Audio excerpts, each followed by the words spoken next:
Hello everyone, आज हम पढ़ने वाले हैं यूनिट 2 जिसका नाम है टाइप्स ऑफ लाइब्रेरी। तो चलिए देखते हैं इंट्रोडक्शन में क्या लिखा है। इंट्रोडक्शन में एक पहला लाइन है, social institution is an integrated pattern of human relationship established by a common will and servicing some vital needs. ये सेंटेंस को समझने के लिए पहले ये समझते हैं कि सोशल इंस्टीट्यूशन क्या है।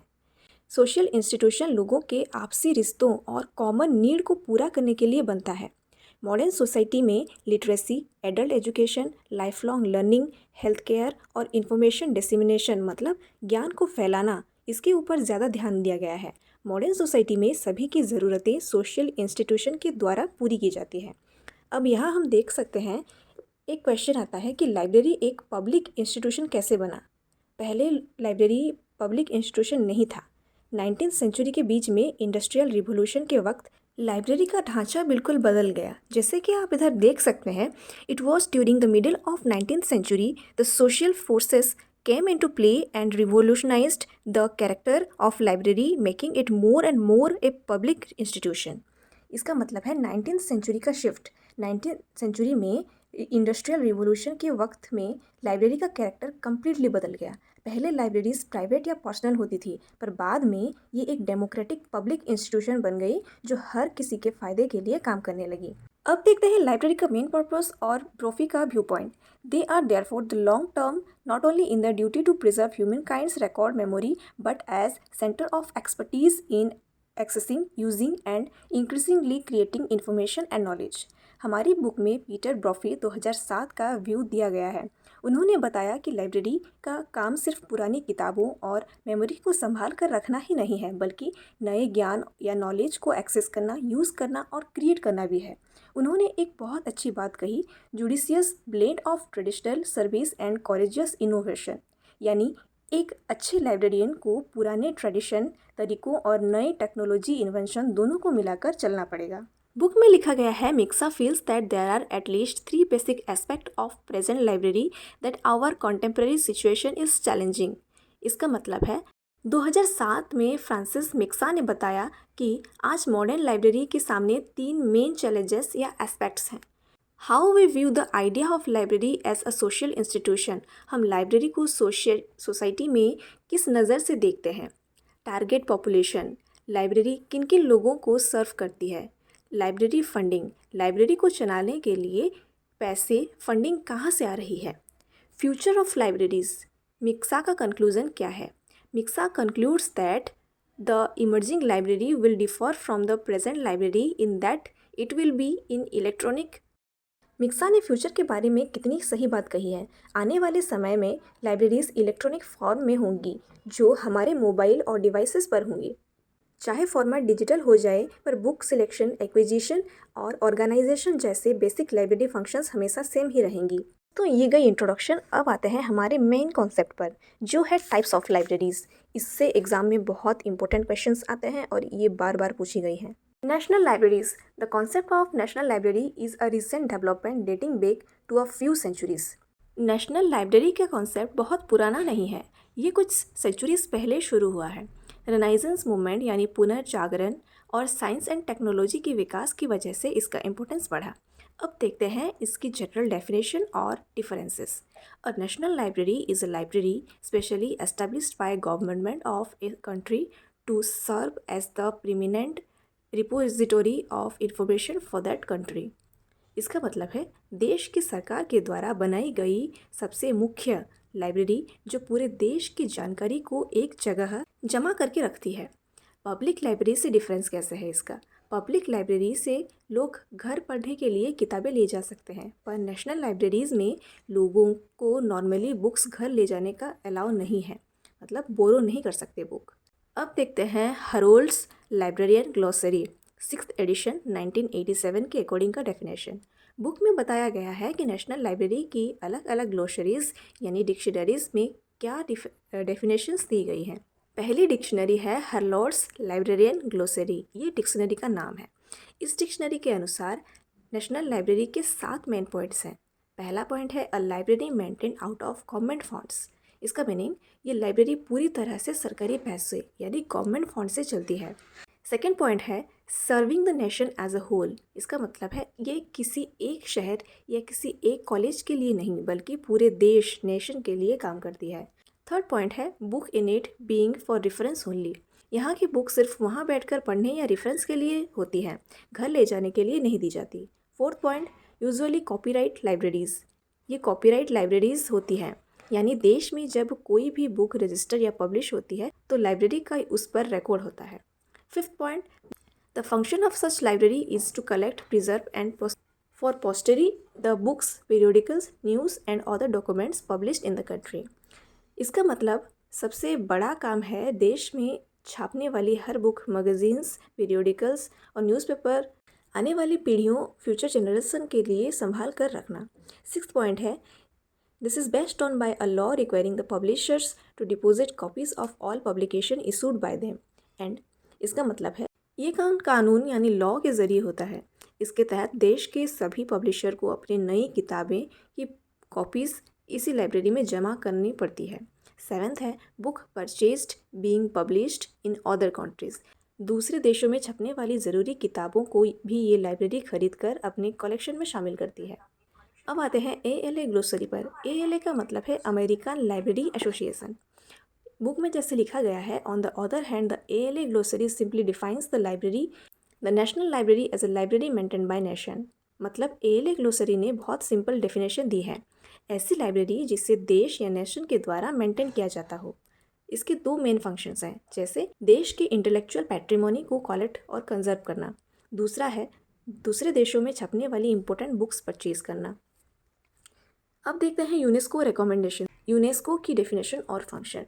यूनेस्को ने एक रिपोर्ट दी थी जिसका नाम था recommendation concerning international standardization of library statistics. Libraries which irrespective of titles are responsible for acquiring and conserving copies of all significant publication published in the country and functioning as a deposit library either by law or under the agreements। इसका मतलब UNESCO कहता है कि national library वो है जो देश के सभी मुख्य पब्लिकेशंस को एक्वायर करती है और कंजर्व करती है। ये एक डिपॉजिट लाइब्रेरी के रूप में काम करती है। यूनेस्को के अनुसार नेशनल लाइब्रेरी के 5 फंक्शंस हैं। पहला है प्रोड्यूस नेशनल बिब्लियोग्राफी, मतलब देश में जितनी किताबें पब्लिश होती है उनकी एक ऑफिशियल लिस्ट तैयार करना।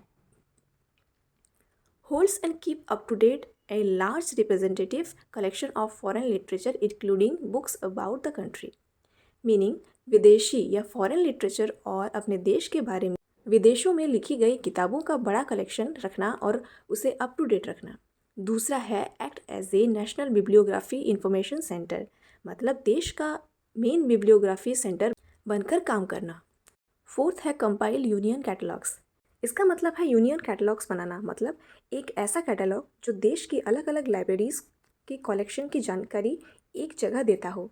फिफ्थ पॉइंट है पब्लिश रेट्रोस्पेक्टिव बिब्लियोग्राफीज़, रेट्रोस्पेक्टिव बिब्लियोग्राफीज़ पब्लिश करना, यानी पुराने सालों में जो लिटरेचर छाप चुकी है उनका रिकॉर्ड लिस्ट निकालना।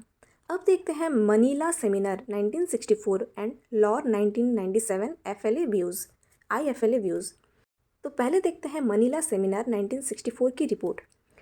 बुक के अनुसार, बुक में जो लाइन दी गई है कि final report of the regional seminar on the development of national library in Asia and Pacific area held at Manila in 1964। इसका मतलब है 1964 में मनीला में एशिया और पैसिफिक रीजन के देशों में एक इम्पोर्टेंट मीटिंग या सेमिनार हुई थी जिसमें नेशनल लाइब्रेरीज़ के 6 मुख्य काम या फंक्शन तय किए गए थे। इस रिपोर्ट के अकॉर्डिंग जो 6 मेन फंक्शंस थे वो हैं, point 1 to provide leader among libraries, मतलब देश की बाकी सभी लाइब्रेरीज़ को गाइड करना और उन्हें लीडरशिप देना। दूसरा पॉइंट है to serve as a permanent depository for all publications issued in the country, मतलब देश में जितनी भी पब्लिकेशंस, किताबें, पेपर्स छपते हैं उनका परमानेंट डिपोजिटरी, मतलब डिपोजिटरी बना कर रहना। थर्ड है to acquire other types of material, इसका मतलब है सिर्फ बुक ही नहीं बल्कि दूसरे तरह के ज़रूरी मटेरियल्स भी एक्वायर शामिल करना। Fourth point is to provide bibliographical services, मतलब बिब्लियोग्राफिकल सर्विसेज देना, यानी किताबों की सच्ची और उनकी डिटेल्स तैयार करना। Fifth point is to serve as a coordinating centre for cooperative activities and, इसका मतलब है अलग अलग लाइब्रेरीज़ के बीच में अपनी आपसी सहयोग, मतलब कोऑपरेटिव एक्टिविटीज़ के लिए कोऑर्डिनेटिंग सेंटर के रूप में काम करना।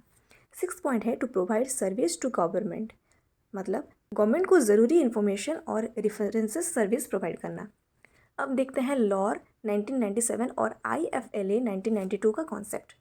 बुक में जो लाइन है, लॉर 1997 drawing on the work line and line 1997 and IFLA 1992 established 3 dimensions. लॉर का नाम स्कॉलर्स ने IFLA international federation of library association के साथ मिलकर नेशनल लाइब्रेरी के काम को 3 डायमेंशन में बांटा था। पहला है हेरिटेज, देश की विरासत को बचाना। दूसरा है इंफ्रास्ट्रक्चर, लाइब्रेरीज का सिस्टम तैयार करना।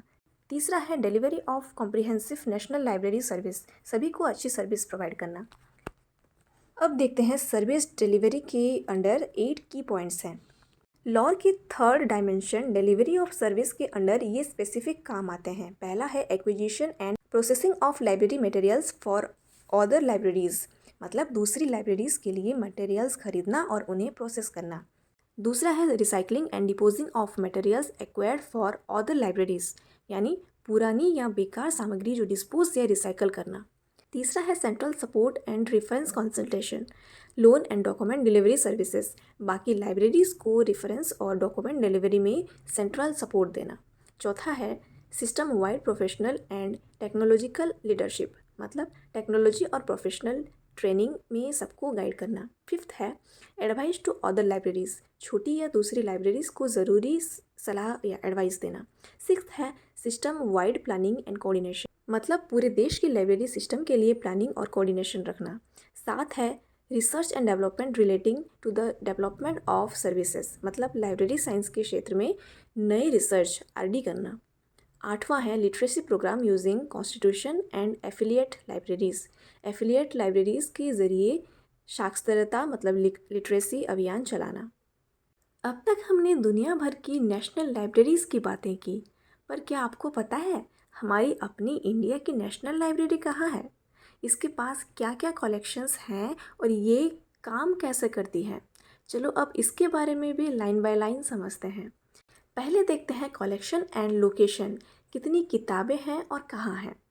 बुक में जो लिखा गया है, it may be emphasized here that national library of India located in Kolkata, it has more than 2.2 millions of books and other materials.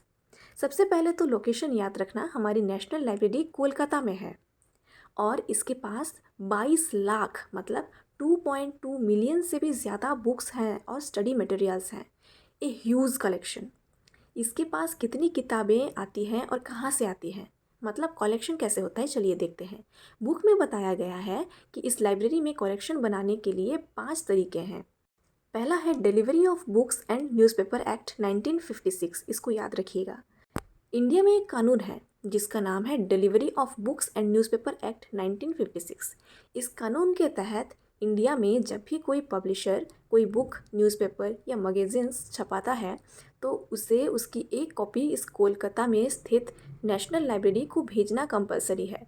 दूसरा है परचेज, कुछ ज़रूरी किताबों को लाइब्रेरी खुद अपने बजट से खरीदती है। तीसरा है गिफ्ट्स, लोग या बड़े बड़े स्कॉलर्स इस लाइब्रेरी को अपने किताब गिफ्ट में दे देते हैं, जैसे बड़े बड़े राजा, ऐसे कुछ। चौथा पॉइंट है एक्सचेंज, दूसरे देशों के साथ बुक का आदान प्रदान या एक्सचेंज होता है। 5वां पॉइंट है अदर डिपोजिटरी प्रिविलेजेस, मतलब गवर्नमेंट और इंटरनेशनल एजेंसीज से मिलने वाली ज़रूरी कॉपीज़। अब देखते हैं खरीदी जाने वाली किताबें, कैटेगरी ऑफ परचेज। बुक में जैसे लिखा है, the majority of collection is in English and Indian languages, the broad categories of publication acquired through purchase are. वैसे तो यहाँ सभी इंडियन लैंग्वेजेस और इंग्लिश में किताबें हैं, पर लाइब्रेरी किन किन किताबों को ख़ास तौर पर परचेज़ करती है, देखिए। बुक ऑन इंडिया, दुनिया में कभी भी कहीं भी और किसी भी भाषा अगर इंडिया के बारे में कोई भी बुक या जर्नल छापता है तो उसे खरीदा जाता है। दूसरा, ओल्ड इंडियन पब्लिकेशंस, 1954 के पहले के ऐसे इंडियन पब्लिकेशंस जो लाइब्रेरी के पास नहीं हैं उसको भी खरीदा जाता है। तीसरा, Indian authors abroad, Indian author जो बाहर देशों में किताबें लिखते हैं उनको खरीदा जाता है। चौथा है स्टैंडर्ड रेफरेंसेस वर्क्स, मतलब जैसे डिक्शनरीज, एनसाइक्लोपीडिया और ज़रूरी रेफरेंसेस मटेरियल भी खरीदे जाते हैं। लास्ट वाला है कोर सब्जेक्ट्स, जैसे library science and technology, history, sociology और बड़े लोगों की बायोग्राफीज, पुरानी किताब के माइक्रोफिल्म्स भी खरीदे जाते हैं। अब देखते हैं rare gifts and special collection, मतलब कीमती खजाना। बुक में जैसे लिखा है, the famous of such collections happen to be that of sir Ashutosh Mukhopadhyay collection gifted by his family. दोस्तों, इस लाइब्रेरी के पास कुछ ऐसे खजाना हैं जो और कहीं भी नहीं मिलेगा। देश के बड़े बड़े स्कॉलर्स की फैमिली ने उनका पूरा पर्सनल कलेक्शन इस लाइब्रेरी को गिफ्ट कर दिया है। सर आशुतोष मुखोपाध्याय कलेक्शन, इनके फैमिली ने ह्यूमैनिटीज़ और साइंस पर बेस हज़ारों किताबें गिफ्ट की हैं। बड़े हिस्टोरियंस का कलेक्शन, सर JN सरकार और SN सेन, जिन्हें महान इतिहासकारों या हिस्ट्रियन के रेयर कलेक्शन उन्होंने वो भी दे दिए हैं। फिर आते हैं सर तेज बहादुर सापरू पेपर्स, इनके आर्काइवल्स पेपर और पुरानी रेयर मानुस्क्रिप्ट जो हाथ से लिखे दस्तावेजें रिसर्च स्कॉलर के लिए बहुत ज़रूरी हैं। फिर आते हैं foreign exchange and international documents. इस बुक में जैसे लिखा है कि the national library has exchange relation with 170 institutions in 56 countries all over the world. इस लाइब्रेरी की पहुंच सिर्फ इंडिया तक नहीं है, इसके 56 कंट्रीज़ के 170 इंस्टीट्यूशन के साथ एक्सचेंज रिलेशंस भी हैं। इसकी वजह से विदेशी डॉक्यूमेंट्स भी आसानी से यहाँ मिल जाती हैं। इसके अलावा UN, यूनाइटेड नेशन, OECD और US, UK, कनाडा जैसी गवर्नमेंट के ऑफिशियल्स पब्लिकेशन भी लाइब्रेरी में डिपॉजिट होते हैं। 6th पॉइंट है service offered by national library of India, मतलब बी सर्विस कहते हैं उसे। The national libraries of India provide all the following services: lending service, reading facilities, bibliography and references service, reprography services. अब बात करते हैं कि ये लाइब्रेरीज अपने यूज़र्स क्या क्या सर्विस प्रोवाइड करती हैं। पहला है रीडिंग फैसिलिटीज़, एक शांत माहौल में बैठकर पढ़ने की जगह। दूसरी, बिब्लियोग्राफी एंड रेफरेंसेस सर्विस, किसी भी टॉपिक पर किताबें की सच्ची और रेफरेंस गाइड देना। थर्ड, रेप्रोग्राफी सर्विसेज, मतलब इंपॉर्टेंट डॉक्यूमेंट्स की फ़ोटोकॉपी या माइक्रोफिल्म सर्विसेज।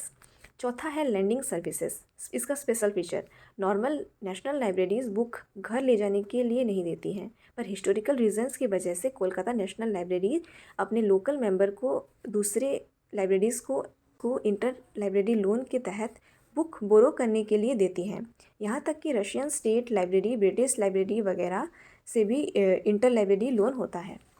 तो ये पढ़ लिया हमने नेशनल लाइब्रेरीज़ के बारे में। चलिए देखते हैं आज हमने क्या पढ़ा 5 मिनट में। पहला है नेशनल लाइब्रेरी आखिर क्या है। नेशनल लाइब्रेरी किसी भी देश की सबसे मुख्य, मेन और टॉप लाइब्रेरी में से होती है, जिसे वहाँ की गवर्नमेंट चलाती है और फंड करती है। इसका मेन पर्पस सभी आम लोगों को डेली बुक्स बांटना नहीं है, बल्कि पूरे देश के इंटेलेक्चुअल हेरिटेज, साहित्य और नॉलेज को सेफ रखना होता है। ये पब्लिक लाइब्रेरी से अलग कैसे है? पब्लिक लाइब्रेरी से लोग किताबें घर ले जाने के लिए बोरो कर सकते हैं, पर नेशनल लाइब्रेरीज़ में बुक्स सिर्फ बैठकर पढ़ने या रेफरेंस के लिए होती हैं, घर ले जाने के लिए नहीं दी जाती। अब देखते हैं किताबें कलेक्ट कैसे होती हैं। नेशनल लाइब्रेरी के पास किताबें आने के लिए 5 या 4 तरीके होते हैं। पहला है लीगल डिपॉजिट लॉ, कानून के तहत देश के हर पब्लिशर को अपनी नई बुक की कॉपी नेशनल लाइब्रेरी को जमा करनी पड़ती है। दूसरा है परचेज, जरूरी और रेयर बुक्स को लाइब्रेरी खुद खरीदती है। तीसरी है गिफ्ट्स एंड मैन्युस्क्रिप्ट, स्कॉलर्स और बड़े लोगों की फैमिलीज अपने पर्सनल कलेक्शन को गिफ्ट कर देती हैं। चौथा है इंटरनेशनल एक्सचेंज, दूसरे देशों के साथ बुक को और डॉक्यूमेंट्स को एक्सचेंज किया जाता है। अब देखते हैं इंडिया के नेशनल लाइब्रेरी के बारे में। एग्ज़ाम और जीके के पॉइंट ऑफ व्यू से ये 4 बातें बहुत इंपॉर्टेंट है। पहला है लोकेशन, इंडिया की नेशनल लाइब्रेरी कोलकाता में है। कलेक्शन, इसके पास 22 लाख या 2.2 मिलियन से भी ज़्यादा बुक्स और स्टडी मटेरियल्स हैं। तीसरा है एक एक्ट का नाम, इंडिया में delivery of book and newspaper act 1956 के तहत हर पब्लिशर को अपनी किताब की एक कॉपी कोलकाता नेशनल लाइब्रेरी भेजना कंपलसरी है। चौथा है सर्विसेज, यहाँ रीडिंग रूम, रेफरेंसेस, रेप्रोग्राफी, फोटोकॉपी या माइक्रोफिल्म्स और स्पेशल इंटर लाइब्रेरी लोन्स की सुविधा होती है। तो दोस्तों, ये हमने देख लिया टोटल नेशनल लाइब्रेरी क्या है। पर मुझे आपसे एक सुझाव चाहिए। मैं जैसे पढ़ा रही हूँ बुक वाइज, बुक में जैसा है मैं वैसे पढ़ा रही हूँ, ना खुद से या बाहर से जोड़ रही हूँ। अगर आप चाहते हैं कि मैं एक टॉपिक को पढूं जैसे नेशनल लाइब्रेरी को और उसके बारे में बताते चलूं बिना बुक देखे, तो मैं वैसे भी पढ़ा सकती हूँ। और अगर आप चाहें कि जितने सारे टाइप्स ऑफ लाइब्रेरी हैं 7 टाइप के एक ही वीडियो में अगर आप देखना चाहते हैं तो मैं वैसे भी बना सकती हूँ। तो आप मुझे प्लीज़ सजेस्ट करिए मैं कैसे पढ़ाऊँ ताकि आपको अच्छे से समझ आए, ताकि आप पूरे पेशेंस के साथ वीडियो देख सकें। और ये भी बताइए कि आपको कितनी देर पेशेंस है ये वीडियो देखने की। आज मैंने जो ये 17 मिनट या 20 मिनट का वीडियो बनाया है, क्या आप पूरे पेशेंस के साथ देख पा रहे हैं? अगर हाँ, तो मैं ऐसे ही वीडियो बनाती चलूँगी। अगर कुछ डाउट्स भी हैं तो आप कमेंट सेक्शन में ज़रूर मैसेज करिए, ताकि आप लोगों को भी सुविधा हो और मुझे भी। तो मिलते हैं हमारे नेक्स्ट वीडियो में, तब तक के लिए कीप लर्निंग एंड कीप